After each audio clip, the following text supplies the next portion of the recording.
नए साल के मौके पर भारत सरकार ने देश की जनता को खुशखबरी तब दी जब एक नहीं बल्कि दो कोरोना के खिलाफ वैक्सीन को आपातकालीन मंजूरी दे दी गई। अब जब वैक्सीन कुछ ही दिनों के फासले में मार्केट में आने वाली है तो आप लोगों के मन में भी अलग अलग सवाल हैं, जैसे कि क्या वैक्सीन की एक डोज ही काफ़ी है, और अगर काफ़ी नहीं है तो अभी जो भी वैक्सीन मार्केट में सबसे पहले उपलब्ध होगी उसे ले लिया जाए, और जब दूसरी वैक्सीन आ जाएगी जो ज़्यादा कारगर होगी उसे दूसरे डोज के तौर पर ले लिया जाए। तो इन तमाम सवालों का जवाब दिया है अमेरिका की नियामक संस्था फूड एंड ड्रग्स एडमिनिस्ट्रेशन ने, और उन्होंने दो टूक साफ साफ ये जवाब दिया है कि इस तरीके की गलती आप ना करें।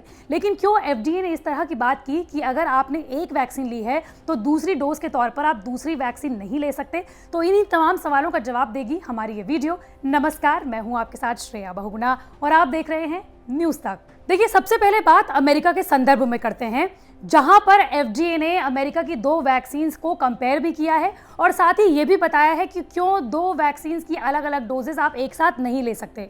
दरअसल अमेरिका ने ही कुछ ही दिनों पहले मॉडर्ना और फाइजर को आपातकालीन मंजूरी दी थी। आपको ये बता दें कि ये दोनों ही वैक्सीन अलग अलग तरीके से बनाई गई है, इसकी रखरखाव भी बिल्कुल अलग तरीके से है।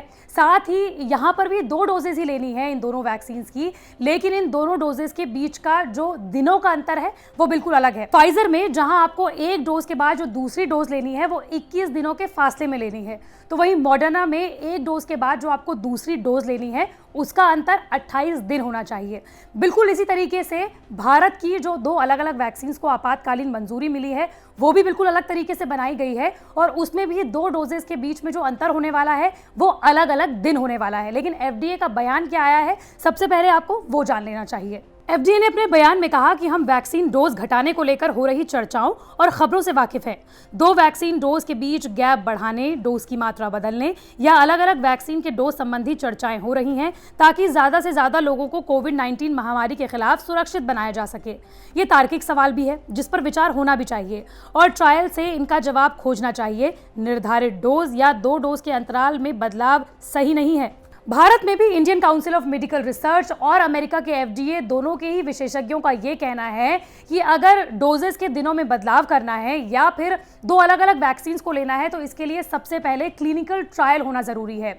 अभी फिलहाल आपको बता दें कि भारत में कोवैक्सीन, जिसे कि भारत बायोटेक और Indian council of medical research ने मिलकर बनाया है, उसे आपातकालीन मंजूरी दी है, और इससे ठीक पहले कोविशील्ड, जिसे कि बनाया ऑक्सफोर्ड यूनिवर्सिटी और एस्ट्राजेनेका कंपनी ने है और जिसका बड़ी मात्रा में उत्पादन सीरम इंस्टीट्यूट ऑफ इंडिया कर रहा है, भारत में इन दोनों को ही मंजूरी मिली है। लेकिन इन दोनों ही वैक्सीन की डोजेज में अलग अलग दिनों का अंतर है, यानी कि पहली डोज और दूसरी डोज के बीच में कितने दिनों का फासला है, ये दोनों ही वैक्सीन में अंतर है। साथ ही इन दोनों ही वैक्सीन को बिल्कुल अलग तरीके से बनाया गया है। भारत में जिन दो वैक्सीन को आपातकालीन मंजूरी मिली है वो किस तरीके से बनाई गई है ये तो हम आपको बताएंगे ही, लेकिन उससे पहले आपको ये जान लेना चाहिए कि Indian council of medical research और जितनी भी नियामक संस्थाएं हैं उनके विशेषज्ञों का ये क्यों कहना है कि दो डोजेस को या दो अलग अलग वैक्सीन को मिक्स नहीं करना चाहिए। आपको उसका भी बयान सुन लेना चाहिए। आईसीएमआर का कहना है कि आप वैक्सीन को मिक्स नहीं कर सकते और कोरोना के खिलाफ रोग प्रतिरोधक क्षमता पैदा करने के लिए वैक्सीन का दूसरा डोज जरूरी है। दो अलग अलग वैक्सीन लेने से क्या असर होगा इस पर रिसर्च होनी बाकी है, लेकिन इस पर सलाह नहीं दी जा सकती। देखिए, भारत में जिन दो वैक्सीन को मंजूरी मिली है वो बिल्कुल अलग तरीके से बनाई गई हैं। उनके रखरखाव, भंडारण और एक जगह से दूसरी जगह ले जाने के लिए जो कम्यूटिंग के साधन होते हैं वो बिल्कुल अलग तरीके से होने वाले हैं। साथ ही आपको ये बता दें कि भारत बायोटेक और Indian council of medical research ने जिस कोवैक्सीन को बनाया है उसे कोरोना वायरस के मृत वर्जन से बनाया गया है, जबकि कोविशील्ड को चिंपैंजी में होने वाले एडेनो वायरस के कमजोर वर्जन से बनाया गया है। इसी तरीके से अमेरिका में जिन दो वैक्सीन को यानी कि फाइजर और मॉडर्ना को मंजूरी दी गई है वो भी बिल्कुल अलग तरीके से बनाई गई है, और यही वजह है कि विशेषज्ञों का कहना है कि हर वैक्सीन बिल्कुल अलग तरीके से हर क्षेत्र के हिसाब से और अपने तरीके से बनाई गई है। इसलिए दो वैक्सीन को आपस में जोड़ लेना और अगर एक वैक्सीन के बाद दूसरी वैक्सीन जो उससे ज़्यादा कारगर साबित हो सकती है उन्हें एक साथ लेने पर परिणाम घातक भी हो सकते हैं, और इसीलिए इन दोनों वैक्सीन को जोड़कर किस तरीके से परिणाम आएंगे उनके क्लिनिकल ट्रायल होने बेहद ज़रूरी हैं।